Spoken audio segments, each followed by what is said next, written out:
Hello dear students, मैं मनोज आपका अपने यूट्यूब चैनल पे बहुत बहुत स्वागत करता हूं। स्टूडेंट्स, तो आज हम लोग पढ़ने वाले हैं क्लास 10th का एक्सरसाइज 1.1 और इसके कुछ क्वेश्चंस भी हम लोग सॉल्व करेंगे।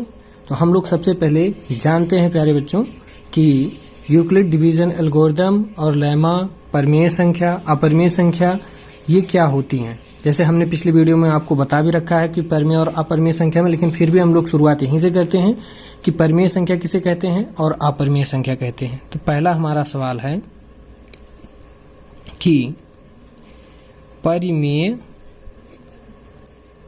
संख्याएं क्या होती हैं, और दूसरा सवाल ये हो जाता है कि अपरिमेय संख्याएं किसे कहते हैं। अपरिमेय संख्याएं किसे कहते हैं। तो प्यारे बच्चों, हम लोग पिछली वीडियो में पढ़ चुके हैं, इसलिए क्लास 10th लेवल का ये पढ़ाया जा रहा है। तो बहुत ज़्यादा हम डीपली आपको पीछे बेसिक से नहीं ले जाएंगे, लेकिन हम आपको यहीं से ही इस चीज़ों को समझाते हुए आगे बढ़ चलेंगे। तो हम लोगों ने पढ़ा है प्यारे बच्चों कि ऐसी संख्याएं जिनको हम लोग P बाई Q के रूप में लिख सकते हैं, जहां पर हमारा Q क्या नहीं होना चाहिए, 0 नहीं होना चाहिए, और PQ आपके क्या होने चाहिए, ये पूर्णांक होने चाहिए। कोई भी पूर्णांक हो, चाहे वो धनात्मक पूर्णांक हो या आपका ऋणात्मक पूर्णांक हो, चाहे पॉजिटिव इंटीजर हो चाहे नेगेटिव इंटीजर हो, ऐसी संख्याओं को हम लोग क्या बोलते हैं, परिमेय संख्या। जिन भी संख्याओं को हम लोग P बाई Q के रूप में लिख सकते हैं। जैसे फॉर एग्जाम्पल हम आपको बता दें, -3/5, 7/2,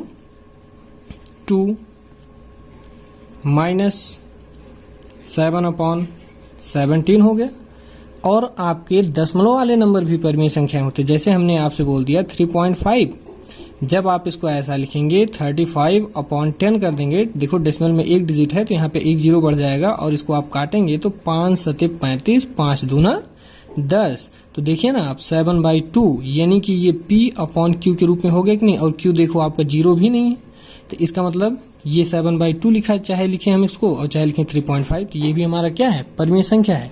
तो ऐसे डेसिमल नंबर्स जो टर्मिनेट हो जाते हैं अर्थात जो कुछ दूर जाकर के कट जाते हैं, ये भी आपके क्या होते हैं, परिमेय संख्याओं के अंतर्गत ही आते हैं।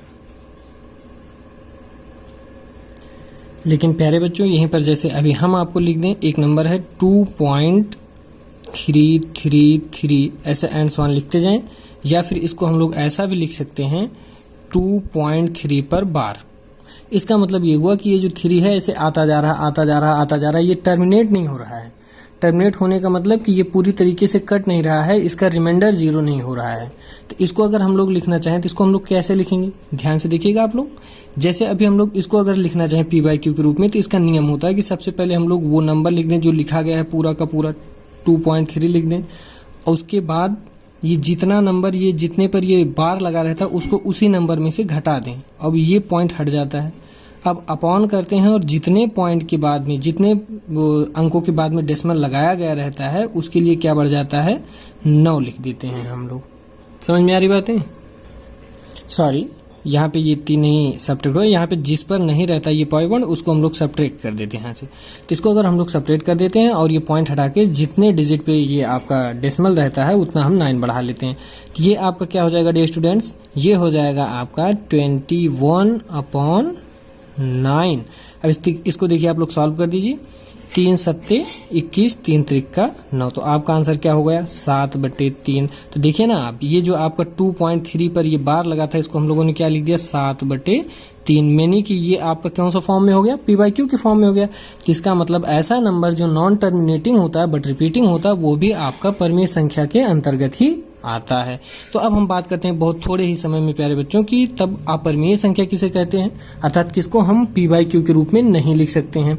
तो जैसे हम आपको बता दें प्यारे बच्चों, इसकी डिफिनेशन तो यही होती है कि ऐसे नंबर जिनको हम लोग P बाई Q के रूप में ना लिख सकें, इसको हम बोलते हैं अपरिमेय संख्याएं। अब जैसे किसे नहीं लिख सकते हम लोग, तो जैसे प्यारे बच्चों अभी हम आपसे बोल दें √2 हो गया, √3 हो गया, पाई हो जाए आपका। तो ये सभी संख्याएं क्या हैं, अपरिमेय संख्याएं। और ऐसे डेसिमल नंबर्स जो नॉन टर्मिनेटिंग नॉन रिपीटिंग होते हैं, यानी कि ना तो उनकी रिपीट होने की कोई प्रक्रिया पता होती है कि कितने देर के बाद वो कौन कौन से नंबर रिपीट हो गए, और ना ही यही पता होता है कि वो पूरी तरीके से कटेंगे। जैसे अभी हम आपसे बोल दें, लिख दें 3.2537 ऐसे ऐसे चलता जाए ये नंबर, कुछ पता ही ना हो कि इसके बाद आगे क्या आएगा ना। तो हम ये अर्थात ये पाई बाउंड किस पे लगाते हैं, जैसे हमें पता रहे डेफिनेट तरीके से कि इसके बाद यही नंबर रिपीट होने वाला है, इसमें पता ही नहीं रहेगा तो रिपीट होगा कौन सा। तो ऐसे नंबर्स को हम लोग क्या बोलते हैं, अपरिमेय संख्याएं। तो डियर स्टूडेंट्स, हम लोगों ने इसको सीखा कि जैसे जिस नंबर को हम लोग p/q के रूप में नहीं लिख सकते हैं उनको हम लोग अपरिमेय संख्या कहते हैं, जैसे √2, √3, √5 हो गया, पाई हो गया। अच्छा, पाई को लोग अक्सर क्या समझते हैं, 22/7, तो इसको समझते हैं कि 22/7 है, तो ये तो परिमेय संख्या होना चाहिए। नहीं, ये बिल्कुल गलत है। ये पाई का अप्रॉक्सीमेट वैल्यू है, ये एग्जैक्ट वैल्यू 22/7 नहीं है। इसको हम लोग मानते हैं कि लगभग में इतना होता है। समझ में आया ना। इसको अगर हम लोग डिवाइड करेंगे तो ये टर्मिनेट ही नहीं होगा और ना ही रिपीट होगा। जैसे √2 की अगर हम लोग वैल्यू की बात करें तो लगभग हम लोग क्या लेते हैं, 1.41 ले लेते हैं, लेकिन इसके आगे भी इसकी वैल्यू ऐसे आती रहती है, 4, 2, 1, 3, 5, ये पता ही नहीं रहता कहाँ तक रिपीट होगा। ऐसे √3 की वैल्यू हम लोग एग्जैक्ट अप्रॉक्स में कितना ले लेते हैं, 1.73 करके, तो इसके आगे भी ये आता रहता 205 करके ऐसे ही। तो ऐसे ही आपकी जो पाई की वैल्यू है ये भी नहीं होती, ये भी एग्जैक्ट 22/7 से नहीं इसको फॉलो कर सकते हैं। ये जो होती है वैल्यू, इसकी लगभग में मान माना जाता है। अब जैसे √5 की ही वैल्यू की हम लोग बात करें तो 2.2360 ऐसे आता रहेगा। तो ऐसे नंबर्स जिनको हम लोग टर्मिनेट भी नहीं कर पाते हैं और रिपीट भी नहीं हो पाता है एक एग्जैक्ट मान के बाद में या फिर एक डेफिनेट टर्म के बाद में, तो ऐसे नंबर्स को हम लोग अपरिमेय संख्याएं कहते हैं। लेकिन हाँ, एक चीज आप लोग ध्यान दीजिएगा, जैसे हम लोगों ने ले लिया ये √4 ले लें, तो ये देखिए इसका पूरा ये निकल जाएगा रूट, जैसे इसका आंसर आएगा 2।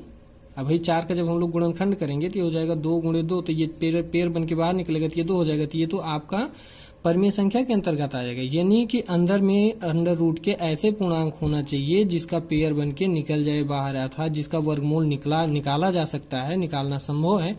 ऐसे नंबर्स का हम लोग क्या कहते हैं कि वो हमारी परिमेय संख्याएं हैं। और ऐसे नंबर जिनका हम लोग वर्गमूल एग्जैक्ट नहीं निकाल पाते हैं, जैसे √2 हो गया, √3 हो गया, √5 हो गया, पाई का मान हो गया 22/7 जिसको हम लोग लेते हैं, ये गलत होता है। तो ऐसे नंबर्स हमारे अपरिमेय संख्याओं के रूप में होते हैं।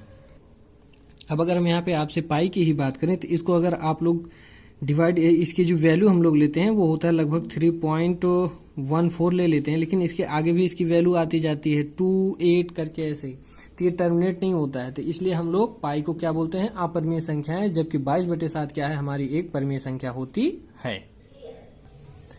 अब डियर स्टूडेंट्स, हम आपको बताते चलें कि एल्गोरिदम और लेमा में क्या डिफरेंस होता है। तो एल्गोरिदम जो होता है डियर स्टूडेंट्स, ये पहले से ही कोई एक प्रूफ स्टेटमेंट होता है, और उस प्रूफ स्टेटमेंट के द्वारा अगर हम कोई नई चीज को प्रूव कर ले जाएं, किसी नई चीज को हम लोग खोज कर ले जाएं, तो जो नई चीज की नई खोज जो होती है उसको हम लोग लेमा बोलते हैं। जैसे हम लोगों ने डिवाइड करना पहले से ही सीखा था प्यारे बच्चों, हमको बहुत पहले से अगर पता हो, जैसे हम लोग 6 को अगर डिवाइड करते हैं, 4 से अगर डिवाइड करें 6 में, तो आप बोलेंगे 4 1 जा 4, तो 6 - 4 हो जाएगा 2। तो ये आपका डिवाइड करने का मेथड हो गया। लेकिन इसी डिवीजन मेथड से ही हम लोग क्या निकाल लेते हैं, HCF, और इसी डिवीजन मेथड से हम लोग क्या प्रूव कर ले जाते हैं कि नई जो नंबर्स होते हैं उनको नंबर्स को लिखने का तरीका कुछ क्या होता है, कैसे लिखा जाता है नंबर्स को, जैसे इवन नंबर्स को कैसे रिप्रेजेंट किया जाता है, और नंबर्स को कैसे रिप्रेजेंट किया जाता है। तो यही प्रूव स्टेटमेंट के द्वारा किसी नई चीज की जब प्रूविंग हम लोग कर लेते हैं, तो वो जो नई चीज की प्रूविंग होती है वो लेमा कहलाती है, और पहले से ही प्रूव्ड जो स्टेटमेंट्स होते हैं उनको हम लोग बोलते हैं एल्गोरिदम। थोड़ा थोड़ा हम आपको बताते चले प्यारे बच्चों कि यूक्लिड ने भी कुछ एल्गोरिदम हम लोगों को दे रखे हैं, जैसे किसी नंबर को लिखने का एल्गोरिदम क्या होता है, किसी भी नंबर को लिखने का सिस्टमेटिक ढंग क्या होता है, तो उसके बारे में हम आपको थोड़ा सा बताते चलें। जैसे अगर हम बोल दें आपसे प्यारे बच्चों कि हमारे पास कोई 2 नंबर्स हैं, हम आपसे बोल दें एक नंबर है हमारे पास, क्या ले लेते हैं हम लोग 7, और दूसरा नंबर है हमारे पास कोई 14। अगर इसको हम लोग डिवाइड करें, देखिए अगर हम डिवाइड करना चाहें तो आप क्या कहेंगे कि बड़े वाले नंबर्स को आप ऐसे अंदर में रखिए और छोटे वाले नंबर्स को आप ऐसे बाहर करिए और इसको आप डिवाइड करिए, 7 2 जा 14। तो हम लोग क्या देख रहे हैं कि ये पूरा पूरा कट गया, यानी कि टर्मिनेट हो गया। यहाँ पे रिमाइंडर हमारा क्या हो गया, 0 हो गया, और क्वेसेंट हमारा क्या आ गया, 2 आ गया। जबकि हमारा डिवाइजर क्या था, डिवाइजर कितना था, डिवाइजर था हमारा 7, और डिविडेंड क्या था, डिविडेंड हमारा 14 था। ऐसे ही अगर हम किसी नंबर को लिखने की आपको बारे में बात करें कि हम किसी भी नंबर को लिखते हैं, जैसे दूसरा हम कोई नंबर लेते हैं जो ना पूरी तरीके से कटे, जैसे हम लोग कहें कि 3 से अगर हम डिवाइड करते हैं 7 में, तो देखिए इसमें क्या होता है, तो आप कहेंगे कि भाई पहाड़ा ले जाएंगे हम, 3 2 जा 6, तो यहाँ पे क्या आ गया, 1 आ गया। अब इसमें बताया ये गया है प्यारे बच्चों कि ये जो रिमाइंडर होता है, रिमाइंडर ये हमेशा आपने डिवाइजर से छोटा ही आएगा। और कोई एग्जाम्पल्स जैसे हम आपको बता दें, क्या बता देते हैं, जैसे अगर हम आपको बोल दें कि हम लोग 19 से भाग करते हैं 7 से, 19 को भाग करते हैं 7 से, तो आप कहेंगे 7 दूना 14, और 19 में से 4 गया तो कितना हो जाएगा, 5। आप देखिए आपके डिवाइजर से छोटा है। अब भाई ये रिमाइंडर जो होगा ये हमेशा आपके डिवाइजर से छोटा ही होगा। तो यही स्टेटमेंट हमको एल्गोरिदम में दिया गया था यूक्लिड के। अब ये हम लोग तो बचपन से ही पढ़ रहे होंगे ना कि भाज्य बराबर भाजक गुणे भागफल धन शेष फल। भाई इसी को क्या बोलते हैं हिंदी में, इसी को बोला जाता है भाज्य, नहीं इसको भाजक बोलते हैं, भाजक। ये आपका क्या हो गया, ये हो गया भाजक, जिसको हम लोग डिवाइजर बोलते हैं, जिससे भाग दिया जाता है। और ये जो बीच में रहता है इसको क्या बोलते हैं, ये हो जाता है भाज्य। और ये क्या होता है, ये होता है आपका भागफल, जिसको कोसेंट बोला जाता है। और ये क्या होता है आपका शेषफल।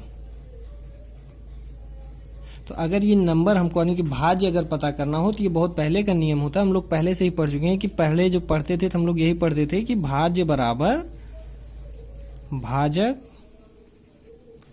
गुणे भागफल धन शेषफल, यही तो पढ़ते थे। तो भाज्य आपका कितना है, देखो 7। अगर ये हमें पता करना है कि भाज्य क्या होगा, तो अभी थोड़ी देर के लिए आप मानो हमें 7 नहीं पता है, तो हम लोग अगर हमें भाजक पता है, भागफल पता है और शेषफल पता है, तो हम 7 को कैसे लिखेंगे, हम लोग ऐसे ही तो लिखेंगे भाई। भाजक का मतलब 3 गुणे भागफल का मतलब यहाँ से 2 और शेषफल का मतलब 1। देखो 3 दूनी 6 1। अब यहाँ पे हमें क्या पता चल गया, 7, यानी कि हमारा भाज्य क्या था, 7। हम 7 को कैसे लिख सकते हैं, 3 गुणे 2 प्लस 1 के फॉर्म में, या फिर इसका स्टैंडर्ड फॉर्म की अगर मैं बात करूं तो आप इसको लिख सकते हैं a equals to P Q plus R, जहां पे q आपका क्वोशेंट होता है, p आपका भाजक होता है और r आपका रिमाइंडर होता है। तो अगर हम स्टैंडर्ड फॉर्म की ही बात करें प्यारे बच्चों कि किसी भी नंबर, जैसे हमने कोई नंबर सपोज किया a equals to P Q plus R को अगर हम लोग डिनोट करते हैं, जहां पर ये आपका क्या होता है, ये भाज्य हो जाएगा, ये आपका क्या होगा भागफल हो जाता है, और ये क्या हो जाता है आपका, और ये हो जाता है आपका शेषफल, है ना। और p क्या हो जाता है आपका, ये भाजक हो जाता है, जिससे हम लोग भाग दिए रहते हैं, भाजक, ये भाजक हो गया। तो अभी अभी हम लोगों ने क्या प्रूव किया कि ये जो रिमाइंडर होता है ये हमेशा आपके भाजक से छोटा होगा, यानी कि जो रिमाइंडर होगा ये क्या होगा, लेस देन क्या होगा, p होगा। लेकिन एक चीज यहाँ और है, जो आपका रिमाइंडर है ये कभी कभी आपका 0 के बराबर भी होता है और 0 से बड़ा भी आ सकता है। जैसे अभी हमने आपके पिछले वाले में हमने दिखाया कि जब हम लोगों ने एक एग्जाम्पल ही ले लेते हैं, 19 को अगर हम लोग डिवाइड कर दें 3 से, तो आप कहेंगे 3 छक्को 18, तो कितना हो जाएगा यहाँ 1। तो आप क्या लिखोगे, a equals to P Q के फॉर्म में, तो a हमारा क्या हो जाएगा, ये नंबर 19 इक्वल्स टू p हमारा क्या है, भाजक मतलब 3, और भाज्य क्या है हमारा 6 प्लस रिमाइंडर होगा n। यहाँ पे रिमाइंडर आप क्या देख रहे हैं कि 1 आ रहा है, यहाँ पे आपका रिमाइंडर क्या है, ये 1 आ रहा है। तो 1 का मतलब क्या हुआ कि ये आपके 0 से तो बड़ा है। तो यहाँ पे देखिए आपका रिमाइंडर जो है ये 0 से बड़ा भी हो सकता है, और कभी कभी आपका रिमाइंडर 0 के इक्वल भी हो जाता है। क्यों, क्योंकि जब हम लोग एग्जैक्ट कट जाएगा कोई नंबर, जैसे हम लोग 3 से अगर डिवाइड कर दें 18 को, देखिए 3 6 जा 18, ये अब आपका पूरा कट के 0 हो गया है। यहाँ पे आपका जो रिमाइंडर है वो 0 है। तो ये जो रिमाइंडर होता है या तो 0 के इक्वल होगा या तो 0 से बड़ा होगा, लेकिन ये जो इसका भाजक होता है मतलब p, ये इससे हमेशा क्या होता है, छोटा ही होगा। क्यों? क्योंकि अगर ये बड़ा हो गया रिमाइंडर, यहाँ पे ज्यादा आ गया, 3 से ज्यादा आएगा तो एक बार पहाड़ा और ले जाएंगे, फिर छोटा हो जाएगा। तो यही चीज यूक्लिड ने हम लोगों को बताया था कि किसी भी नंबर्स को अगर हम लोग डिवाइड करते हैं तो उसका जो रिमाइंडर होता है हमेशा भाजक से छोटा होगा, और या तो फिर 0 से बड़ा होगा या 0 के बराबर होता है, इसके अलावा और कोई नंबर नहीं हो सकता है। जैसे अभी हम आपको एक स्टैंडर्ड फॉर्म में लिख करके बताएं, हम लोग लिख दें a इज इक्वल टू, यहाँ पे कोई नंबर ले लेते हैं हम लोग, p q प्लस p के स्थान पे हम लोग कुछ और लेते हैं ताकि अच्छे से समझ में आए। जैसे हम लोगों ने यहाँ पे ले लिया प्यारे बच्चों कि हमारा जो भाजक है वो क्या रहा होगा, 5 रहा होगा। अब ये हमारा रिमाइंडर, आपकी बात बताइए कि ये रिमाइंडर क्या क्या हो सकता है कि नहीं। जैसे हम लोग लिखने a equal to 5q plus r के फॉर्म में अगर हम लोग इसको लिखना चाहें किसी भी नंबर को, तो यहाँ पे हमारा रिमाइंडर क्या क्या हो सकता है। तो अभी अभी हमने बताया कि ये भाजक है, क्योंकि ये भाई q में जो मल्टीप्लाई करता है, देखो यहाँ पे ये p आपका भाजक होता है, इसके ऊपर वाले में हमने बता रखा है। तो यहाँ पे ये जो 5 होगा ये आपका भाजक है, तो ये जो r होगा r इससे छोटा ही होगा। तो इसका मतलब r क्या क्या हो सकता है, या तो r हो जाएगा आपका 4, 5 से छोटा, या तो हो जाएगा 3, या तो हो सकता है 2, या तो हो सकता है 1, या तो हो सकता है 0। अभी तो हमने यही आपको बताया कि r का मान हमेशा p से छोटा और कहाँ तक हो सकता है, 0 तक हो सकता है। तो आप देखिए इस नंबर को कैसे कैसे लिख सकते हैं। तो हम हो सकता है कि a इक्वल टू अपने नंबर को ऐसे व्यक्त करें भाई कि हमारा नंबर 5q प्लस 0 रहा हो, या फिर इसको हम लोग डायरेक्ट 5q ही बोल सकते हैं भाई, प्लस 0 का तो कोई मतलब ही नहीं है। या फिर हम बोल सकते हैं कि हमारा नंबर ऐसा रहा होगा इस फॉर्म में, 5q प्लस 1 के फॉर्म में रहा होगा, या फिर यही हमारा नंबर 5q प्लस 2 के फॉर्म में रहा होगा, या तो हमारा यही नंबर 5q प्लस 3 के फॉर्म में रहा होगा, या तो यही नंबर हमारा प्यारे बच्चों 5q प्लस 4 के फॉर्म में रहा होगा। लेकिन यहाँ 5q प्लस 5 के फॉर्म में नहीं आएगा। क्यों? क्योंकि यहाँ जैसे बराबर होगा तैसे एक बार पहाड़ा और जाके कट के हो जाएगा 0। हमारा रिमाइंडर जो होता है कभी भी भाजक से ज्यादा नहीं हो सकता। तो हम इस नंबर को कितने टाइप से लिख सकते हैं, या तो ये लिख सकते हैं, या तो ये, या तो ये, या तो ये, या तो ये। यही यूक्लिड ने अपने एल्गोरिथम में हम लोगों को समझाया है कि किसी भी नंबर का जो रिमाइंडर होता है वो हमेशा भाजक से छोटा, और कितना छोटा हो सकता है, 0 तक। तो डियर स्टूडेंट्स, आपके सामने ये पहला क्वेश्चन है एक्सरसाइज 1.1 क्लास 10th का एनसीईआरटी का। इसमें लिखा गया है use the Euclid's division algorithm to find the HCF of. आपका फर्स्ट क्वेश्चन है 135 एंड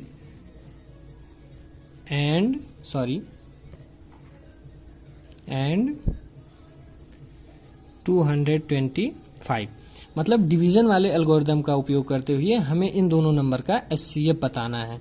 तो इसके लिए हम लोग प्यारे बच्चों पहले से ही, अगर आप लोग पढ़े हैं तो ठीक है, नहीं पढ़े तो हम आपको बताते चलते हैं कि ऐसे नंबर्स का जब भी हम लोग को एचसीएफ निकालना होता है डिवीजन मेथड से, तो सबसे पहले हम लोग क्या करते हैं कि बड़े वाले नंबर्स को ऐसे अंदर में रख करके छोटे वाले नंबर से ऐसे डिवाइड कर देते हैं। क्या कर देते हैं? छोटे वाले नंबर से डिवाइड कर देते हैं। अगर हम लोग इसका पहाड़ा पढ़ के देखें प्यारे बच्चों, तो ये एक बार इसका पहाड़ा जाएगा, तो यहाँ क्या हो जाएगा, एक बार पहाड़ा जाएगा तो ये हो जाएगा 135, और फिर इसको क्या कर देते हैं हम लोग, सब्ट्रैक्ट कर देते हैं। तो देखो 5 में से 5 गया 0, और 12 में से 3 गया तो क्या हो जाएगा, ये आपका 9। भाई अब ये कट गया। अब यहाँ 90 जो आया है इससे फिर भाग करते हैं, ये जो इसके पहले वाला डिवाइजर होता है। क्यों? क्योंकि ये इसको पूरी तरीके से नहीं डिवाइड किया, अब ये 19 जो है इसको डिवाइड कर देता है। तो 135 को अगर हम लोग फिर डिवाइड करेंगे तो ये फिर एक बार पहाड़ा जाएगा। वही 90 दूना 180 ज्यादा हो जाएगा, तो हमें इतनी बार ही पहाड़े ले जाना है कि इससे कम ही हो, इसके बराबर हो, लेकिन इससे ज्यादा न होने पाए। तो 90 एकम क्या हो जाएगा, 90। आप फिर इसको देखिए घटाइए, तो 5 में से 0 गया 5, 13 में से 9 गया, हो जाएगा 4। अब फिर 45 से आप इसके पहले वाले डिवाइजर को, यानी कि 90 को आप फिर से भाग करिए, तो क्या हो जाएगा, 45 दूना, 2 बार पहाड़ा जाएगा आपका ये। 45 दूना क्या हो जाएगा, ये 90, और ये आपका पूरा पूरा कट गया, यानी कि यहाँ पे रिमाइंडर क्या आ गया, 0। अब आप ध्यान दीजिएगा, जहां रिमाइंडर 0 आता है उसके ठीक पहले वाला जो डिवाइजर होता है प्यारे बच्चों, रिमाइंडर 0 आने के ठीक पहले वाला जो डिवाइजर होता है, यही हमारा एग्जैक्ट यानी कि आंसर होता है एचसीएफ, मतलब हाईएस्ट कॉमन फैक्टर होता है। यही होता है लॉन्ग डिवीजन मेथड या फिर डिवीजन एल्गोरिथम से एचसीएफ को फाइंड आउट करने का तरीका। तो अगर हम आपसे बात करें कि 135 और 225 को अगर हम इसको लिखने के बारे में बात करें तो इसको आप लोग क्या लिखेंगे कि HCF of 135 and 225 equals to क्या आंसर आया हमारा प्यारे बच्चों 45। यानी कि 45 एक ऐसा नंबर है जो आपके 135 को भी पूरा पूरा डिवाइड करेगा, यानी कि रिमाइंडर 0 आ जाएगा अगर इसे आप डिवाइड करके देखिएगा तो। और 45 से अगर 225 को भी आप डिवाइड करिएगा तो आपका आंसर यानी कि रिमाइंडर जो होगा वो 0 आएगा। यही होता है आपका यूक्लिड डिवीजन एल्गोरिदम। तो ये दूसरा क्वेश्चन है प्यारे बच्चों, इसका HCF हमको बताना है। पहला नंबर है 196 और दूसरा नंबर है 38,220। अब सबसे पहले हम लोग वही काम करेंगे कि जो बड़ा वाला नंबर है उसको अंदर में रख लेते हैं डिवाइड करने के लिए, और छोटे वाले नंबर से क्या कर देंगे हम लोग डिवाइड करेंगे। तो 196 से हम लोग क्या करेंगे डिवाइड करते हैं। तो देखो पहाड़ा कितनी बार जाएगा, 3 अंकों में हम लोग देखेंगे। तो 196 एकम 196 आप लोग 2 से जब गुणा करके देखेंगे तो आंसर आएगा 392। तो इससे ज़्यादा हो जाएगा 392, तो हमें एक ही बार ले जाना है पहाड़ा। तो कितना हो जाएगा 196। अब इसको चलिए हम लोग घटाते हैं। तो देखो 12 में से 6 गया 6, बचा 17, और 17 में से 9 ज्ञात हो जाएगा 8, और 2 में से 1 ज्ञात हो जाएगा 1। अब यहाँ पे आपका क्या उतर जाएगा 2 उतर जाएगा। अब पहाड़ा देखिए आप लोग जब गुणा करके देखेंगे ऐसे 196 एकम 196, 196 दूना आप करेंगे 392। ऐसे ही जब आप करते हुए जाएंगे तो ये पहाड़ा आपका 9 बार में जाकर के कम पड़ेगा। तो मतलब 9 बार में जाएगा तो कितना हो जाएगा 1700 कुछ, मतलब 1764 हो जाएगा ये। और इसको आप लोग सब्ट्रैक्ट करेंगे तो फिर जब सब्ट्रैक्शन करेंगे तो कितना हो जाएगा 12 में से 4 ज्ञात हो जाएगा प्यारे बच्चों 8, और यहाँ पे देखिए क्या हो जाएगा 15, 15 में से 6 गया तो हो जाएगा आपका 9, और ये आपका कट जाएगा। अब यहाँ पे क्या आएगा आपका ये 0 उतर जाएगा, और आपका ये पहाड़ा जाकर के पूरा पूरा 5 बार में 980 को कवर कर ले जाएगा प्यारे बच्चों, और ये कट जाएगा। और यानी कि आपका रिमाइंडर यहीं पे क्या आ जाएगा 0। और अभी अभी हमने आप लोगों को बताया कि जब रिमाइंडर 0 आता तो उसके ठीक पहले वाला डिवाइजर ही आपका क्या होता है HCF। यानी कि हमारा जो HCF है वो कितना हो गया हाईएस्ट कॉमन फैक्टर, या फिर महत्तम समापवर्तक, या फिर मासापा 196 हो गया हमारा। प्यारे बच्चों आप लोग बहुत पहले से ही पढ़ चुके होंगे कि इवन और ऑड नंबर के बारे में। तो आइए हम आपको थोड़ा सा आज कुछ बेसिक कॉन्सेप्ट और देते हैं कि इवन और ऑड नंबर को रिप्रेजेंट कैसे किया जाता है। जैसे प्यारे बच्चों हम यहाँ से आपको बोल दें कि हमारे पास कोई नंबर है n, क्या आप बता सकते हैं कि ये n नंबर आपका जो है ये इवन है कि ऑड है? नहीं बता सकते हैं ना। कैसे भाई पता? आप पता नहीं n का मान 2 है कि n का मान 3 है कि n का मान 4 है कि 5 है कि 6 है कि 100 है कि 50 है, क्या है पता नहीं। इसके बारे में हमें कुछ भी पता नहीं है। तो हम कैसे बता सकते हैं कि n हमारा इवन है या ऑड है? तो ये लेकिन जरूर कह सकते हैं ये अगर हमारा नंबर n है तो या तो ये इवन होगा या तो ऑड होगा, दोनों में से कोई एक ही होगा। लेकिन हम लोग कैसे डिफाइन करें? तो अगर हम लोग प्यारे बच्चों आपसे बात करें कि n को अगर हम लोग अभी इवन बनाना चाहें तो क्या कर सकते हैं? इवन बनाने के लिए आप n को क्या करेंगे? आप कुछ नहीं, बस धीरे से यही n में 2 से कर दीजिए गुणा। बताइए ना, अगर n में हम 2 से गुणा करिए तो हमारा नंबर हो गया 2n। अब 2n का मतलब किसी भी नंबर में ऐसा नंबर जिसमें 2 से गुणा किया गया है तो वो नंबर 2 से तो पक्का ही कटेगा। तो इसका मतलब 2n हमारा क्या है, अब जो बना नया नंबर ये हमारा इवन नंबर है। लेकिन अगर इसी को अभी हम ऑड नंबर के रूप में लिखना चाहें तो कुछ मत करिए, किसी भी इवन नंबर में अगर आप 1 ऐड कर दीजिए तो वो हमेशा आपका नंबर क्या बन जाता है, ऑड बन जाता है। कुछ बातें समझ में आई? जैसे हम आपको एग्जांपल बताते हैं। हमारे पास कोई नंबर है, हमने मान लो लिख दिया है कोई नंबर 5n। अब इसके बारे में हम आपको बता नहीं सकते हैं कि ये इवन नंबर है कि ऑड नंबर है। क्यों? क्योंकि ये n पर डिपेंड करेगा। n अगर आपका 2 होगा तो 2 5 या 10 ये इवन हो जाएगा, लेकिन n का मान अगर 3 होगा तो 3 5 15 ये ऑड हो जाएगा कि नहीं? लेकिन अभी हम इसको इवन बनाना चाहें तो क्या कर सकते हैं, हम इसी में पीछे 2 से कर दीजिए गुणा। अब n का मान कुछ भी हो लेकिन 1 2 तो ऑलरेडी इसमें गुणा कर गया ना। अब देखिए जैसे हमने सपोज किया n की वैल्यू हम लोग क्या लेते हैं 1 ले लेते हैं। तो देखिए ये क्या हो जाएगा 5 × 5 × 2 ये हो गया 10। 10 क्या है आपका एक इवन नंबर है। अब ये हमेशा आपका इवन नंबर ही रहेगा। ठीक है ना। जैसे अभी हम आपका सपोज करें कि n की वैल्यू हम ले लेते हैं 2, तो देखिए आप 5 इंटू 2 हो जाएगा और ये बाहर आपका एक 2 पड़ा है, तो बोलिए ना 5 2 ज़ा 10 2 ज़ा 20, बताओ इवन नंबर है कि नहीं। लेकिन अभी हम इसी में 1 ऐड कर दें, जैसे हम लोग लिख दें 5n प्लस 1 कर दें। अब ये जब भी नंबर आएगा, नहीं 2 इंटू 5, 2 से भी मल्टीप्लाई इसमें रखना है हमको, 2 इंटू 5 प्लस 1 इकट्ठा कर दें इसी में, तो अब ये नंबर जो होगा हमारा क्या होगा, ये ऑड नंबर होगा। कैसे, आइए हम लोग देखते हैं।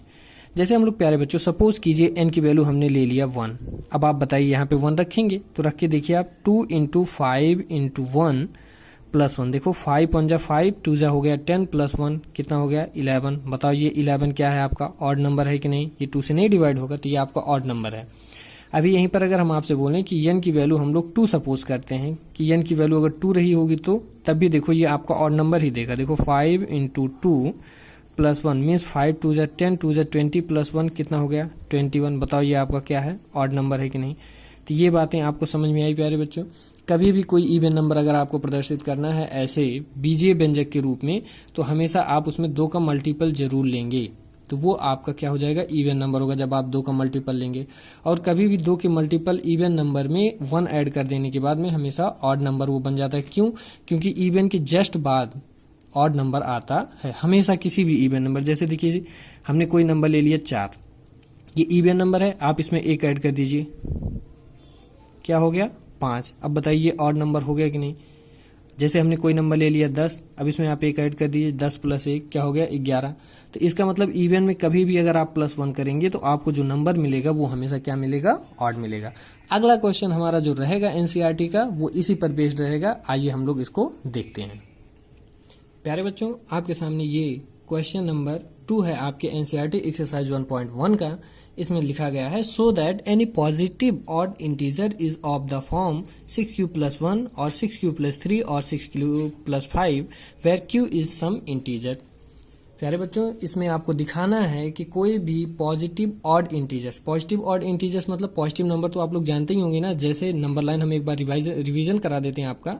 ये नंबर लाइन 0 होता है, यहाँ पे 1 2 3 ऐसे नंबर्स होते हैं, यहाँ पे -1 -2 एंड 1 चलते रहते हैं दोनों तरफ इनफाइनाइट तक। तो 0 के दाहिनी तरफ के जितने भी नंबर होते हैं ये पॉजिटिव इंटीजर होते हैं, 0 के बाएं तरफ के जितने भी नंबर होते हैं ये नेगेटिव इंटीजर होते हैं। तो आपको यही बताना है कि जितने भी ऑड इंटीजर्स होंगे, जैसे 3 हो गया, 5 हो गया, 1 हो गया, 7 हो गया, ये सब इस फॉर्म में लिखे जाएंगे। या तो 6q प्लस 1 के फॉर्म में लिखे जा सकते हैं, या 6q प्लस 3 के फॉर्म में लिखे गए होंगे, या 6q प्लस 5 के फॉर्म में लिखे गए होंगे। तो आइए हम लोग इसको देखते हैं। तो सबसे पहले हम आपको बताएं प्यारे बच्चों कि किसी भी नंबर का जो स्टैंडर्ड फॉर्म होता है, अभी हम आप लोगों को इसके पीछे वाले कुछ क्वेश्चंस के पहले हम लोग बता चुके हैं कि जैसे a इज इक्वल टू हम लोग क्या लिखते थे, पी क्यू प्लस आर। क्या लिखते थे, a is equal to P Q plus R. जहां हम लोगों ने बताया था प्यारे बच्चों कि यहाँ पे ये जो रिमाइंडर होता है ये हमेशा आपका क्या होता है, p से लेस देन होता है। और कहां तक छोटा हो सकता है, 0 तक, मतलब या तो 0 से बड़ा होगा आर या तो 0 के इक्वल होगा। तो अगर इसी फॉर्म में इस नंबर को हम सपोज करें लिखने की कोशिश करें तो हम लोग क्या लिख सकते हैं, आप बताइए ना। हम लिख सकते हैं we can write a is equal to 6q plus R के फॉर्म में लिखना चाहें तो आर की वैल्यू क्या क्या हो सकती है। अब भाई ये देखो p के स्थान पे आपके भाजक के स्थान पे 6 है, तो हमने क्या बताया, रिमाइंडर हमेशा क्या होता है, भाजक से छोटा होता है। तो या तो आपका रिमाइंडर होगा 5, या तो आपका रिमाइंडर होगा 4, या तो आपका रिमाइंडर होगा प्यारे बच्चों 3, और या तो होगा 2, या तो होगा 1, और या तो 0 भी हो सकता है। होगा कि नहीं होगा। इससे ज्यादा, जैसे 5 से ज्यादा तो अब हो ही नहीं सकता। अगर रिमाइंडर 5 से ज्यादा होगा तो ये 6 जाके एक बार और उसको काट देगा तो फिर से 0 हो जाएगा। तो अब हम लोग अगर इसको लिखना चाहें अपना ये नंबर तो क्या क्या लिख सकते हैं। अच्छा प्यारे बच्चों अगर आप लोगों को इसका फुल स्टेटमेंट चाहिए तो आप अपने बुक के हिसाब से या फिर आपके जो स्कूल के टीचर्स जो भी बताते होंगे आप उसी स्टेटमेंट को फॉलो कर सकते हैं। यहाँ पे हम आपको सिर्फ चीजों की फैक्ट्स को समझाने की कोशिश करेंगे। अगर आपको ये लगता है कि किसी भी फैक्ट्स के बारे में कोई प्रॉब्लम आ रही है तो आप हमारे कमेंट बॉक्स में जरूर टाइप करिएगा, हम इसका पूरा फुल स्टेटमेंट आपको लिख करके दे देंगे। हम जहां तक समझते हैं कि हाई स्कूल के बच्चों को सबसे ज्यादा जरूरी होता है कि उनको फुल स्टेटमेंट समझ में आने, लिखने से ज्यादा अच्छा होता है कि उनको पूरा फुल कॉन्सेप्ट समझ में आए। तो इसलिए हम आपको चीजों को समझाने की कोशिश में करते हैं और ज्यादा मैथमेटिक्स में से लिखने की बहुत ज्यादा आवश्यकता नहीं होती है। और आपके जो स्टेटमेंट्स हैं, जो चीजें आपको लिखनी है वो आप अपने एग्जाम्पल से बुक के देख सकते हैं या फिर आपके स्कूल के टीचर्स को भी फॉलो कर सकते हैं। इसमें कोई इशू नहीं आता है। हम आपको बता दें, बोर्ड परीक्षा में जब भी आप बैठते हैं तो वहां पर ये इशू लेकर के नहीं होता है कि आपने किस चीज को यहाँ पे अच्छे से, मतलब किसी भी चीज को लिखा नहीं है या फिर किसी चीज को किया नहीं है। आपको मैं बता दूं कि जितने भी आपको नंबर्स जो मिलते हैं बोर्ड में, वो आपको स्टेप पे मिलते हैं। आप कोई स्टेप कट मत करिए और चीजों को वेल डिफाइन करने की कोशिश हमेशा कीजिएगा। तो थोड़ी सी लैंग्वेज जो होगी लिखने के लिए वो अलग अलग हो सकती है हर किसी की, हमारी भी, आपकी भी और आपके स्कूल के टीचर्स की भी। तो आप उस लैंग्वेज को, मतलब उस स्टेटमेंट को भी फॉलो कर सकते हैं। लेकिन आपको जहां तक मेथड की बात है प्यारे बच्चों, तो मेथड आपका सेम ही रहता है। चाहे आप हिंदी की एनसीईआरटी से पढ़िए, चाहे इंग्लिश की एनसीईआरटी से पढ़िए, चाहे आप किसी भी स्कूल में पढ़िए, किसी भी विद्यालय में पढ़िए, इंग्लिश मीडियम से, हिंदी मीडियम से, सीबीएसई बोर्ड, किसी भी बोर्ड से आप पढ़िए, लेकिन उसका जो कॉन्सेप्ट होता है प्यारे बच्चों वो सेम ही रहता है। तो हम आपको यहाँ पे फैक्ट्स और कॉन्सेप्ट को समझाने की कोशिश करेंगे। तो आइए प्यारे बच्चों हम लोग आगे चलते हैं। तो अब आप लोग हमको बताइए कि इस नंबर को हम लोग क्या लिख सकते हैं। हो सकता है हमारा नंबर ए इक्वल्स टू क्या रहा हो, 6 प्लस आर का मान 0 ले सकते हैं हम लोग, या फिर हम बोल सकते हैं 6 रहा होगा, बोलिए ना। और या तो फिर हम बोल सकते हैं ए इक्वल्स टू हमारा रहा होगा 6 प्लस 1 रहा होगा, है कि नहीं। या तो हमारा नंबर क्या रहा होगा 6 प्लस 2 रहा होगा, या तो हमारा नंबर 6 प्लस 3 रहा होगा। अब यही रिमाइंडर के स्थान पे इसको रखते जाइए। या तो हमारा नंबर 6 प्लस 4 रहा होगा, या तो हमारा नंबर 6 प्लस 5 रहा होगा। 6 प्लस 6 नहीं रहेगा, क्यों? क्योंकि 6 उसको जाकर के डिवाइड कर देगा। अब प्यारे बच्चों हमें आप बताइए, इसी के जस्ट पहले वाले क्वेश्चन में अभी अभी हमने आपको समझाया था कि किसी भी अचर पद में अगर किसी इवन नंबर से मल्टीप्लाई किया जाता है तो ये नंबर क्या होता है, इवन। हमने आपको बहुत अच्छे से अभी समझाया था। इसका मतलब 6 आपका क्या होगा, ये हाँ इवन नंबर हो सकता है। ये हो नहीं सकता, ये है ही इवन नंबर, क्योंकि किसी भी नंबर में अगर 6 से गुणा किया गया है तो वो नंबर पक्का 2 से कटेगा, और ऐसा नंबर जो 2 से कटता है वो आपका क्या होता है, इवन नंबर होता है। अब आप हमें ये बताइए प्यारे बच्चों कि 6 प्लस 1 इवन नंबर है कि ऑड नंबर है, जैसे हमने आपको पहले बताया था। आप बताइए पहले 6 क्या था। यहाँ देखिए आप लिखें इवन नंबर, और हमने आपको बताया था प्यारे बच्चों कि इवन नंबर में जब भी हम कोई ऑड नंबर ऐड कर देते हैं तो हमेशा हमें ऑड मिलता है। जैसे 1 हो गया, 3 हो गया, कुछ भी हो जाए, तो इवन नंबर में अगर 1 जोड़ेंगे तो आप क्या आता है, जस्ट ऑड नंबर। जैसे 2 में 1 जोड़ दीजिए आप, 3 ऑड नंबर होता है कि नहीं। 6 में आप 1 जोड़ दीजिए, 7 ऑड नंबर होता है कि नहीं। जैसे 5 आपका ले लेते हैं हम, 6 कोई नंबर है, उसमें आप 5 जोड़ दीजिए, 6 5 11। तो कभी भी आप किसी भी इवन नंबर में जब ऑड नंबर को ऐड करते हैं तो हमेशा ऑड नंबर आ जाता है। तो आप बताइए ये कैसा नंबर होगा, ऑड नंबर होगा कि नहीं होगा, ये ऑड नंबर है। अच्छा 6 प्लस 2 क्या है, इवन में जब आप इवन जोड़ते हैं तो इवन ही आता है। देखिए हम फिर से आपको बता दें, जैसे देखिए 4 कोई नंबर है, ये हमारा इवन नंबर, इसमें आप कोई भी इवन नंबर 2 जोड़ दीजिए। देखो 4 में आप कोई भी इवन नंबर 4 जोड़ दीजिए। देखो 4 में आप कोई भी इवन नंबर 6 जोड़ दीजिए। देखो जब भी कभी किसी इवन नंबर में इवन नंबर जुड़ता है तो हमेशा आंसर इवन आता है, और जब भी किसी इवन नंबर में कोई ऑड नंबर जुड़ता है, देखिए जैसे 4 में 1 जोड़ दिया हमने 5 हो गया, 4 में हमने 3 जोड़ दिया 7 हो गया कि नहीं हो गया। तो जब भी कभी इवन नंबर में ऑड नंबर्स को ऐड किया जाता है तो आंसर ऑड, और जब भी कभी इवन नंबर में इवन नंबर्स को ऐड किया जाता है तो आंसर इवन होता है। तो इस प्रकार से आप बताइए 6 आपका इवन है कि नहीं। उसमें अगर आपने इवन जोड़ दिया तो बताओ क्या बनेगा, यहाँ पे जो नंबर आएगा ये भी आपका इवन नंबर होगा। हाँ बिल्कुल। अब जैसे 6 आपका इवन नंबर है, उसमें हमने 3 जोड़ दिया, 3 क्या है, ऑड है। तो जब भी इवन में ऑड जुड़ता है तो हमेशा आंसर क्या आता है, ऑड आता है। देखो 6 प्लस 4, जब भी आप किसी भी इवन नंबर में इवन नंबर जोड़ते हैं तो आंसर क्या आता है, इवन आता है, बिल्कुल। और जब भी कभी इवन नंबर में आप कोई ऑड नंबर जोड़ देते हैं तो आंसर आपका क्या आता है, ऑड नंबर आता है। अब प्यारे बच्चों आप हमको बताइएगा कि जितने भी आपको ऑड नंबर्स दिख रहे हैं, देखो यहाँ पे, और आप इसको देख लीजिए, ये किस फॉर्म में लिखे गए हैं। या तो 6 प्लस 1 के फॉर्म में लिखे गए हैं, या तो 6 प्लस 2 के फॉर्म में लिखे गए हैं, या तो 6 प्लस 3 के फॉर्म में लिखे गए हैं, या 6 प्लस 5 के फॉर्म में लिखे हैं। तो हम क्या लिख सकते हैं यहाँ पे कि all odd numbers are written in the form of all odd, यहाँ पर लिख दिए, so that all odd numbers are written in the form of 6 plus 1, 6 plus 3 or 6 plus 5 है कि नहीं। अब इसमें एक चीज और बताया गया प्यारे बच्चों कि यहाँ पे जो q है ये आपका एक इंटीजर है। तो जाहिर सी बात है भाई q हमारा होता क्या है, ये भागफल होता है। जितनी बार हमारा पहाड़ा जाता है तो q आपका इंटीजर ही होगा। q आपका कोई अच्छा जैसे कोई भी हम लोग भाग ले जाते हैं तो हमारा भाग जो होता है वो फ्रैक्शन में या रेशनल नंबर में होकर के नहीं जाता है, वो हमारा पूरा पूरा एक इंटीजर ही होता है। तो यहाँ पे q हमारा क्या है, एक इंटीजर है। क्या है हमारा ये q, एक इंटीजर है। बस यही आपको करना था, यही आपका पूरा सॉल्यूशन था प्यारे बच्चों। अगर आपको हम बात करें, ये रफली कार्य जो हम लोग कर देते हैं, आपको ये चीज़ें आपकी कॉपी में नहीं करना है, ये हम आपको सिर्फ समझाने के लिए करते हैं। अगर चीज़ें आपको समझ में अच्छी से आई हों तो आप ज़रूर हमारी वीडियो को लाइक करिए, सब्सक्राइब करिए और शेयर करिए, और आपके जितने भी फ्रेंड्स हैं उनको भी आप मोटिवेट करिए कि चीज़ों को वो पढ़ने से रटने से ज़्यादा उसको समझने की कोशिश करें, क्योंकि मैथ जो होती है ये समझने की चीज़ होती है, कोई रटने वाली चीज़ नहीं होती है। अब ये आपका नेक्स्ट 3rd नंबर क्वेश्चन है प्यारे बच्चों। An army contingent of 616 members is to march behind an army band of 32 members in a parade. The two groups are to march in the same numbers of column. What is the parade?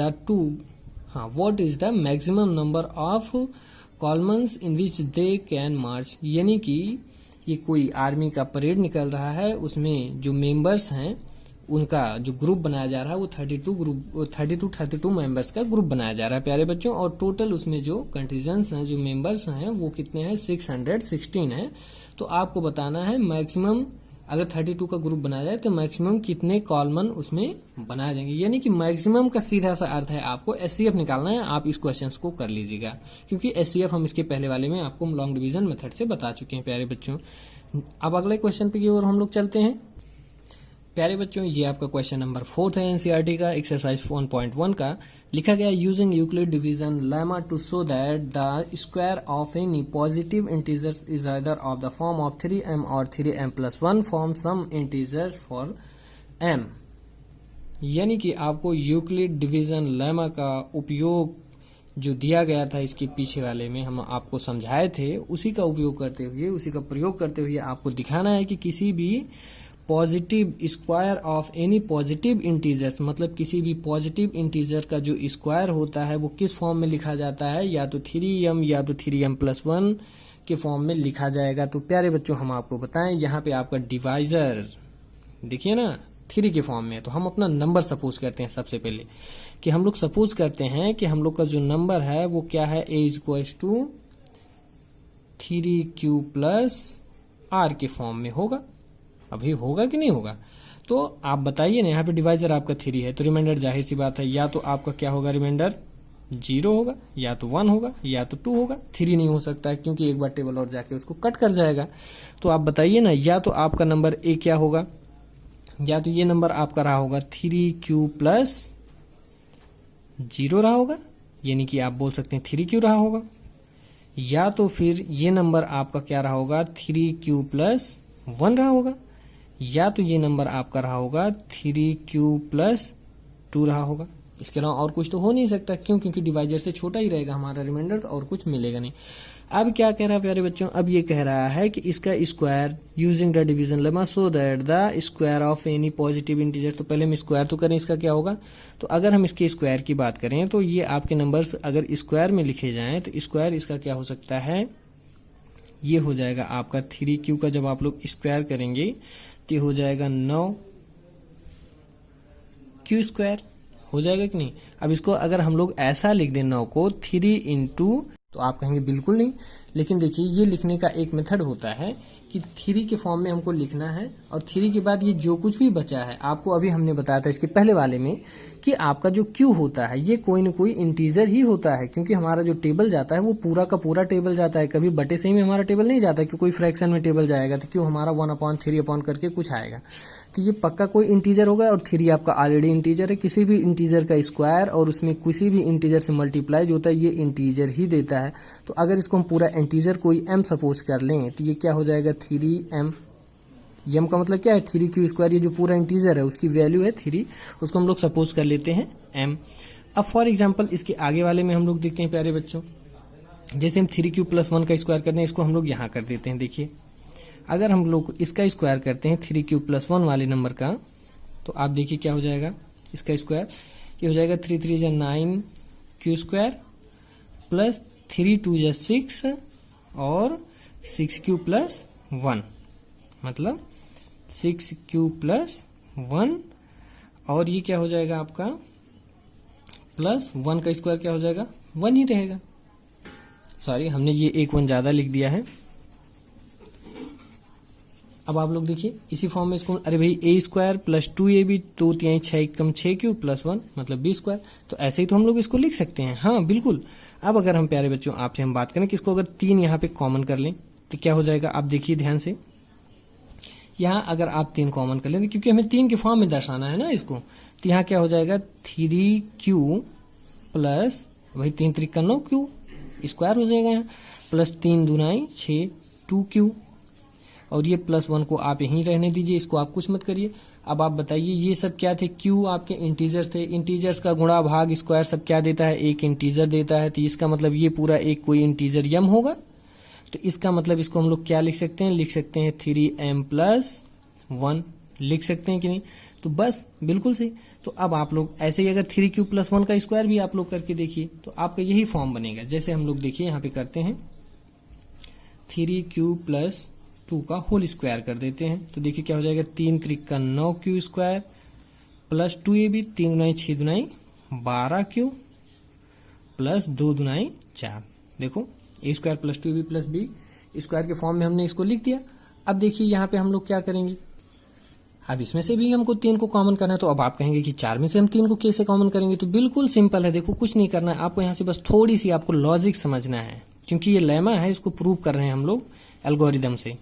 तो देखो प्यारे बच्चों, इसको हम लोग 4 को क्या लिख सकते हैं, क्या हम 4 को ऐसा लिख सकते हैं 3 प्लस 1, आप कहेंगे हाँ बिल्कुल क्यों नहीं लिख सकते भाई, चाहे 3 प्लस 1 कहें 4 और चाहे हम लोग 4 कहें, तो आप देखिए यहाँ से यहाँ तक कॉमन हो जाएगा 3 की नहीं, तो आप बिल्कुल 3 कॉमन कर लीजिए।